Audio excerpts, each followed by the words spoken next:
In John chapter 2, Jesus performs his first miracle. It's the one where he's at a wedding and the hosts have run out of wine, a social disaster. But good news, Jesus turns barrels of water into wine, into very good wine too. It's a sign of God's power and of incredible things to come, but also of his character. His first miracle is human-centric. It's quiet, it's generous, and it comes from Mary's hope. She tells Jesus what the situation is and asks him to do something about it.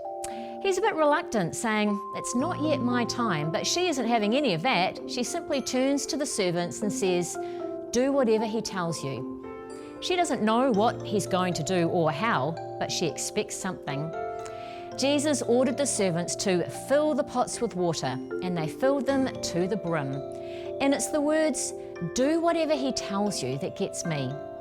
She had such belief and hope in Jesus. There was no question in her mind that he could sort this out. The transformation of water into wine happened because someone took Mary's words seriously. Do whatever he tells you. There's wisdom in those words. What is it that stops us from doing that? Are we fearful that it will inconvenience us, that we'll embarrass ourselves, that somehow we're going to lose out? The fact that Jesus' first miracle was such a generous act makes me stop and think. He wants us to enjoy the abundance of his creation. It's such a generous act and shows he's not stingy and he's not inflexible. This Christmas, while we're giving and receiving gifts, take a moment to think about how much of ourselves we're giving him. I pray we'll take notice and do whatever he tells us.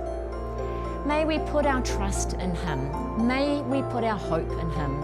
May we present our needs and lacks to him, asking for his help. May we place our confidence in him.